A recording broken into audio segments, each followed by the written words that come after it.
की भावना कैसी है, विचार करके देख लो।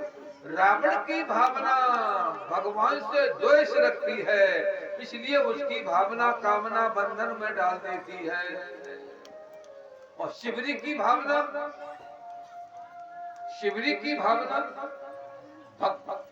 ध्रुव की भावना, प्रहलाद की भावना भगवान से जुड़ती तो वो साधना बन जाती है।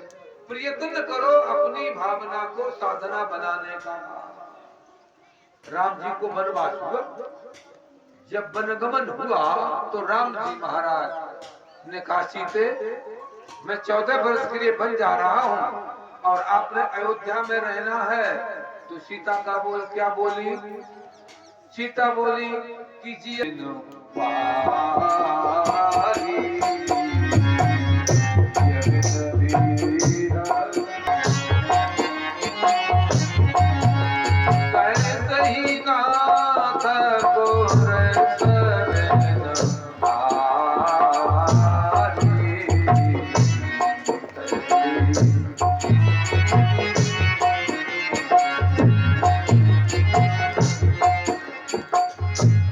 सीता जी ने कहा आपके साथ में चलेगी।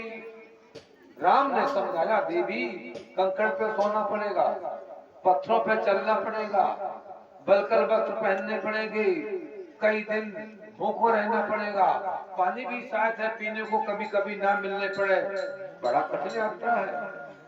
सीता ने कहा कि प्रभु जिस प्रकार से जिया बिन देह, जैसे जिया बिन देह, जैसे ये देह शरीर जीव के बिना प्राण के बिना बेकार होती है और पानी के बिना नदी बेकार होती है, ऐसे ही पति के बिना पत्नी भी निरर्थक होती है। इसलिए आपको छोड़ के मैं यहाँ नहीं रहूंगी, आपके साथ चलूंगी। तो साथ जाने को तैयार हो गई।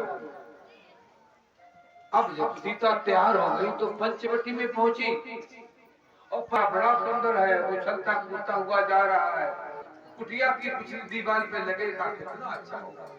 अभी देखा है तो पहली तो बात सोने का मृग होता नहीं, सीते सोने का मृग होता नहीं है। राम जी बोले असंभवम हेम मृगस्य जन्मा, असंभव है सीते सोने का मृग होना। तुम कहते हो सोने का मृग ला दो, अरे सोने का मृग होता ही नहीं है। बोले मैंने अभी भी देखा वो उछलता कूदता जा रहा है। राम ने कहा संभव नहीं है, आप कह रही हैं। राम